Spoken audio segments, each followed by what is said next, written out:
ભુજની ભાગોળે આવેલ grand 3D હોટલમાં કરંટ લાગવાના કારણે યુવાનનું મોત થયું હતું।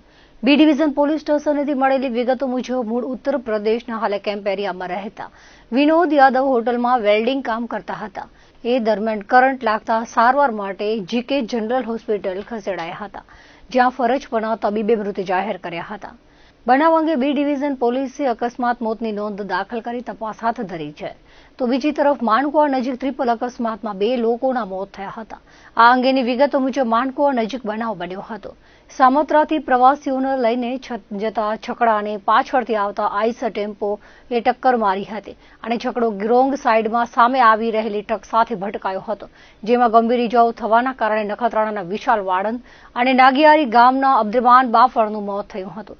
તેમજ આ બનાવમાં અન્ય 7 લોકોને ઇજાઓ થતા સારવાર માટે જીકે હોસ્પિટલમાં ખસેડાયા હતા। અંજાર તાલુકાના વરસામેડી ખાતે આવેલ વેલ્સપન કંપનીમાં નોકરી કરતા યુવાનના ગળા પર તીક્ષ્ણ હથિયારના 3 ઘા માર્યા હતા અને દેહને નર્મદા કેનાલમાં ફેંકી દેવાતા ચકચાર મચી ગઈ છે।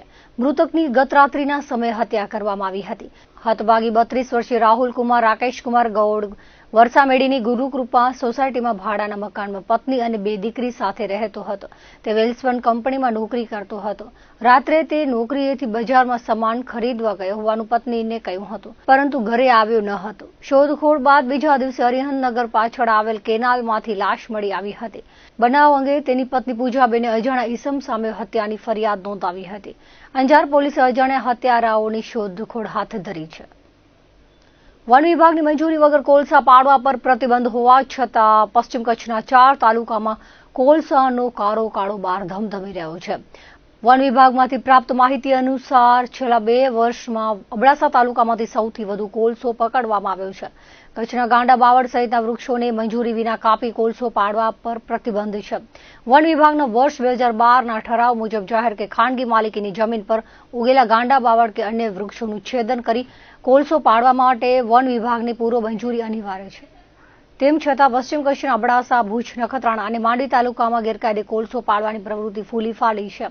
આ અંગેની પ્રાપ્ત આંકડાકીય માહિતી અનુસાર પશ્ચિમ કચ્છના અબડાસા તાલુકામાં વર્ષ 2024-25માં 22,547 ગેરકાયદે કોલસાની બોરીઓ પકડાઈ હતી, જ્યારે નખત્રાણા તાલુકામાંથી 11,880, ભુજ તાલુકામાં 4,745 સહિત કુલ 39,172 બોરીઓ પકડાઈ હતી, જ્યારે વર્ષ 2023-24માં અબડાસામાંથી 2,560 બોરીઓ પકડાઈ હતી। માંડવી તાલુકામાંથી 3,764, નખત્રાણામાં 327 અને ભુજ તાલુકામાં 30 બોરી ઝડપી સમ ખાવા પૂરતી કામગીરી કરવામાં આવી હતી। કચ્છ સહિત રાજ્યના મોટા શહેરોમાં આવેલ ઈંટની ભઠ્ઠીઓ, ફેક્ટરીઓ, હોટલોમાં કોલસાનો વપરાશ થતો હોય છે અને વૃક્ષોના કોલસાની સરખામણીએ ગાંડા બાવળનો કોલસો વધુ ગરમી આપતો હોવાથી અને લાંબા સમય સુધી ટકતો હોવાથી તેની માંગ વધારે રહે છે। હાલે બજારમાં ગાંડા બાવળનો કોલસો 400 થી 500 રૂપિયા પ્રતિ મણના ભાવે વેચાઈ રહ્યો છે। વન વિભાગ દ્વારા બાવળનું નિરીક્ષણ કરી મંજૂરી આપવામાં આવી હોય ત્યારબાદ જ કાર્યવાહી થઈ શકે છે। કોલસાને અન્ય સ્થળ પર લઈ જવા માટે વાહતુક પાસ ફરજિયાત છે। પાસ વગર કોલસાને લઈ જવો એ ગુનો બને છે। આગામી દિવસોમાં આવનારી નગરપાલિકાની ચૂંટણીને અનુલક્ષીને પોલીસ વડા સાગર વાઘમારના માર્ગદર્શન હેઠળ પોલીસ દ્વારા કોમ્બિંગ કરવામાં આવ્યું હતું। રાપર, આડેસર, ખડીર, બાલાસર, ગાગોદર પોલીસની ટીમો દ્વારા રાપર શહેરમાં જુદી જુદી જગ્યાએ કોમ્બિંગ હાથ ધરવામાં આવ્યું હતું, જેમાં શહેરના દેનાબેંક ચોક, આથમણા નાકા, પ્રાગપર ચોકડી, અયોધ્યાપુરી, ત્રંબોત્રણ રસ્તા, ગુરુકુળ સહિતના વિસ્તારમાં કોમ્બિંગ કરી વાહન ચેકિંગની કામગીરી કરવામાં આવી હતી, જેમાં Rapar PI, Khadir PI, Adesar PI, Gagodar PI, Balasar PSI સહિતના જોડાયા હતા। દિલ્હી વિધાનસભા ચૂંટણીના પરિણામો જાહેર થયા છે। 1993 પછી ફરી એક વખત દિલ્હીમાં ભાજપને સ્પષ્ટ બહુમતી મળી છે। કચ્છ જિલ્લા ભાજપ દ્વારા દિલ્હીમાં ભાજપની જીતની ઉજવણી કરવામાં આવી હતી। કચ્છ કમલમ ખાતે જિલ્લા પ્રમુખ દેવજીભાઈ વર્ચન, ભાજપના હોદ્દેદારો અને કાર્યકરો દ્વારા વિજય ઉત્સવ મનાવવામાં આવ્યો હતો। કાર્યકર્તાઓ મીઠાઈ વહેંચી, ફટાકડા ફોડી ભાજપની જીત વધાવી હતી। દેશની રાજધાની દિલ્હીમાં લાંબા સમય બાદ ભાજપની સત્તામાં વાપસી થઈ છે। કચ્છ ભાજપ પરિવારમાં તેનો ખાસ ઉમંગ જોવા મળ્યો હતો। ભાજપ પ્રમુખ દેવજીભાઈ વર્ચને ભાજપની જીતને અસત્ય પર સત્યના વિજય સમાન ગણાવી હતી। તેમણે આ જીત બદલ વડાપ્રધાન નરેન્દ્રભાઈ મોદી, રાષ્ટ્રીય અધ્યક્ષ જેપી નડ્ડા અને દિલ્હી ભાજપ સંગઠનને અભિનંદન પાઠવ્યા હતા।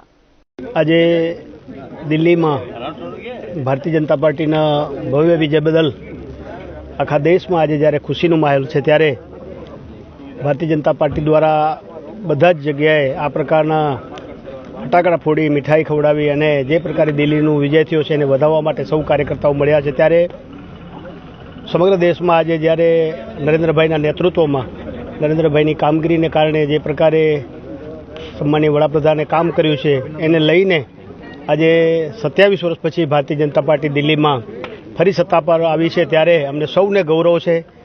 મોટી જીતથી 47 સીટો જેવી ભારે બહુમતીથી ભારતીય જનતા પાર્ટી જ્યારે દિલ્હીમાં સરકાર બનાવી રહી છે ત્યારે સૌ કાર્યકર્તાઓ આજે આનંદમાં છે અને જે પ્રકારે દિલ્હીના લોકોએ સપના જોયા છે એ સપના સાકાર કરવા માટે ભારતીય જનતા પાર્ટીના કાર્યકર્તાઓ પ્રયત્ન કરશે એવું મને લાગે છે.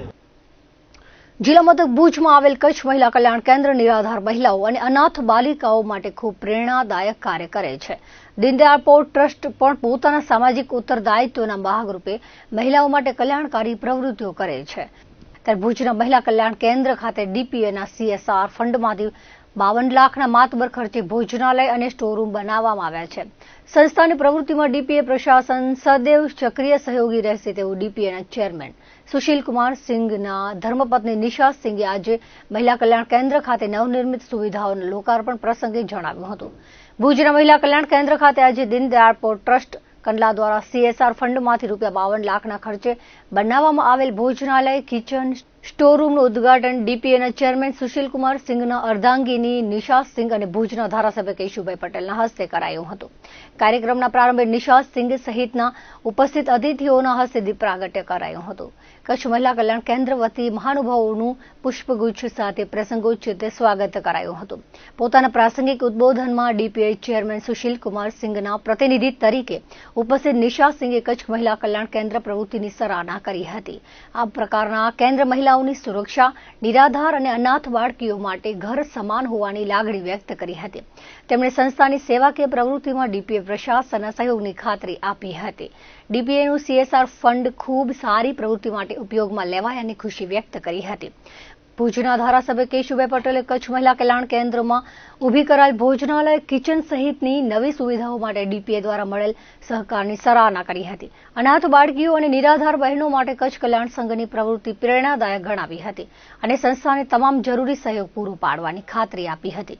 કચ્છ મહિલા કલ્યાણ કેન્દ્રના પ્રમુખ કમળાબેન વ્યાસે જણાવ્યું હતું કે 2 વર્ષ અગાઉ 8મી માર્ચના રોજ કચ્છ મહિલા કલ્યાણ કેન્દ્ર ખાતે મહિલા દિનની ઉજવણી વખતે ઉપસ્થિત તત્કાલીન ડીપીએ ચેરમેન નીતિશ મહેતાએ કચ્છ મહિલા કલ્યાણ કેન્દ્રમાં ડીપીએના CSR ફંડમાંથી નવી સુવિધા ઊભી કરવાની જાહેરાત કરી હતી. ડીપીએના CSR ફંડમાંથી ભુજના મહિલા કલ્યાણ કેન્દ્રમાં ભોજનાલય, કિચન, સ્ટોરરૂમ સહિતની સુવિધા ડીપીએ દ્વારા ઊભી કરાઈ છે, જેનું આજે ઉદ્ઘાટન કરાયું છે. આ સુવિધા શરૂ થવાથી સંસ્થાની પ્રવૃત્તિ વધુ સરળતાથી થઈ શકશે. ₹52 લાખના માતબર CSR ફંડની ફાળવણી બદલ તેમણે ડીપીએ પ્રશાસનનો આભાર વ્યક્ત કર્યો હતો.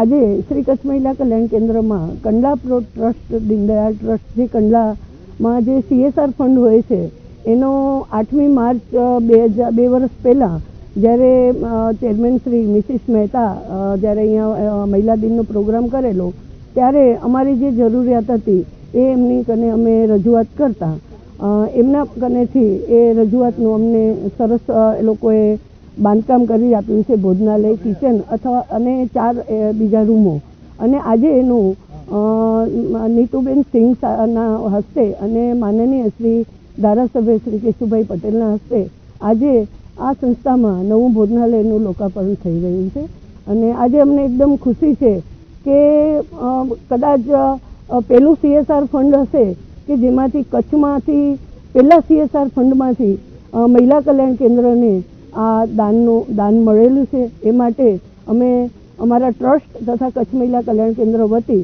અમે દીનદયાળ ટ્રસ્ટ, કંડલા પોર્ટ ટ્રસ્ટના અમે આભારી છીએ અને એમના જે કાર્યકર્તાઓ છે એમને તો અમે ખરા દિલથી આભાર માનીએ છીએ કે એમણે તનતોડ મહેનત કરી અને એણે આ 53 લાખમાં આ પ્રોજેક્ટ પાસ कराव्યો છે અને આજે એનો અમે શુભારંभ કરી રહ્યા છીએ. यहाँ हमारे CSR फंड के थ्रू कुछ हम लोग सामाजिक संस्थाओं को देते रहते हैं योगदान. तो एक बिल्डिंग का निर्माण कराया है 53 लाख की लागत लगा करके. उसी के उद्घाटन के असहाय महिलाओं के लिए, बालिकाओं के लिए अच्छा कदम उठा रहे हम लोग. कोशिश प्रयास रहता है कि हम लोग कुछ उनके बेहतर भविष्य के लिए कर सकें, उनके जीवन को यापन करने के लिए कुछ अच्छा कर सकें. પોર્ટ ઓથોરિટી દ્વારા જે પણ CSRના કામ થાય છે એ બધા કામનું ચકાસણી કરી એનો આગળ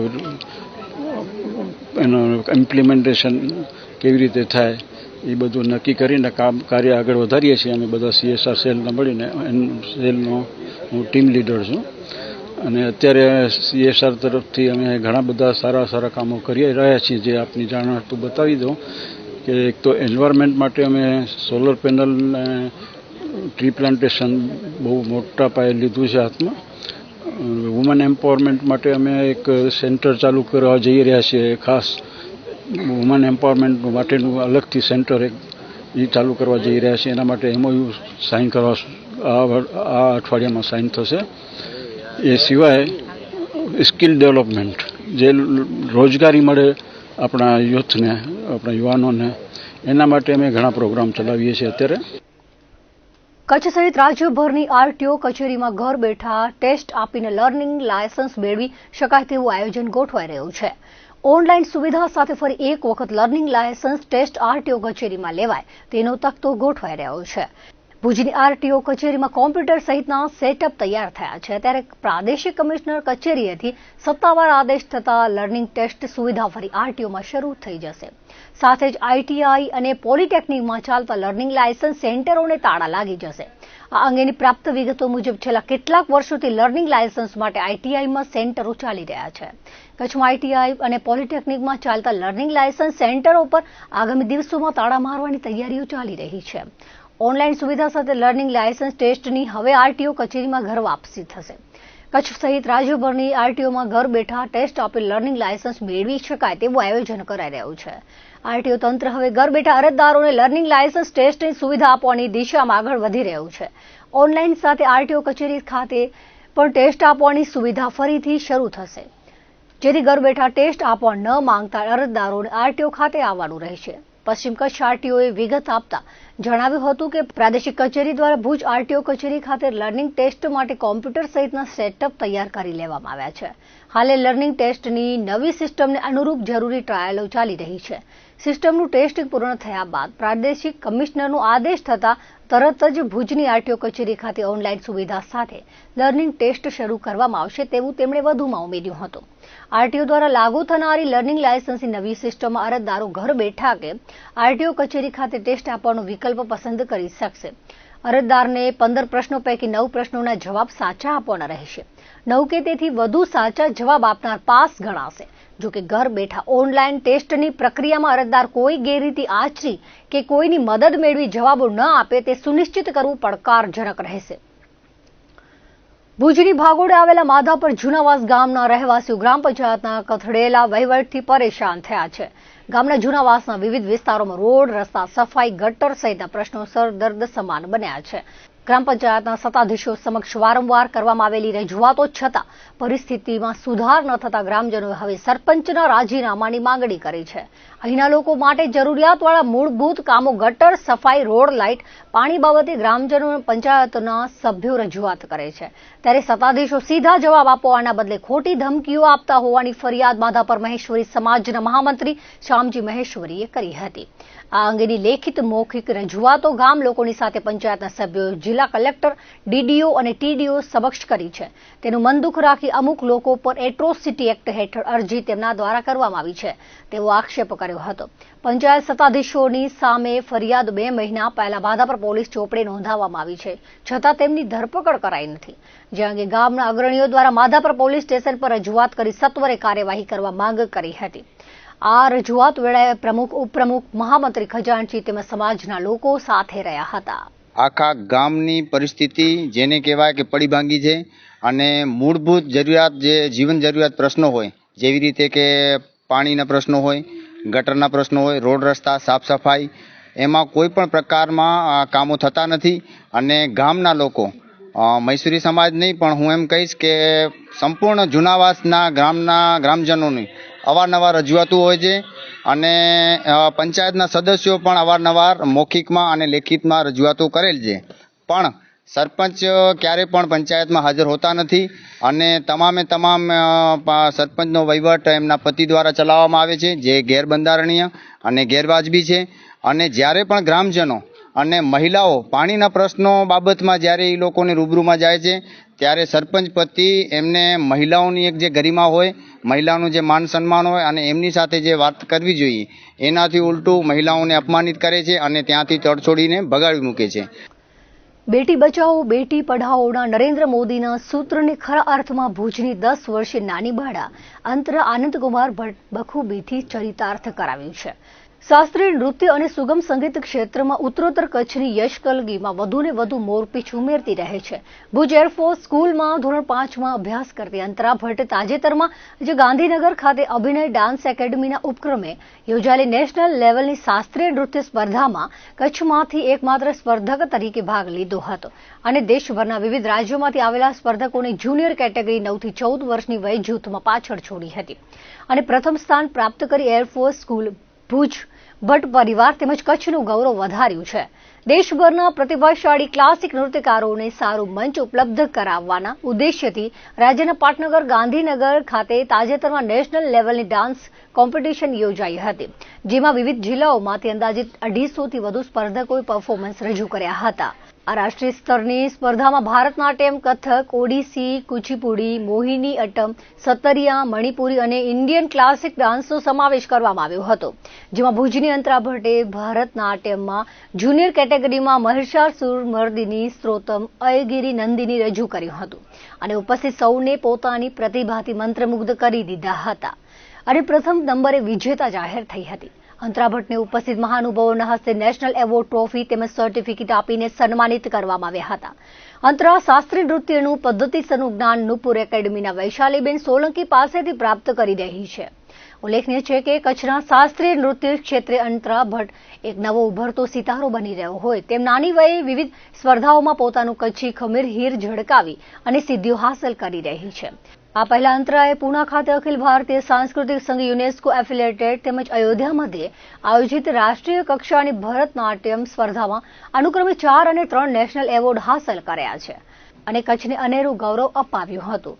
ગાંધીનગરમાં મેળવેલી સિદ્ધિ સાથે 10 વર્ષની નાની વયે શાસ્ત્રીય નૃત્ય ક્ષેત્રમાં કુલ 8 નેશનલ એવોર્ડ અંતરા ભટ્ટે પોતાના નામે કરી લીધા છે.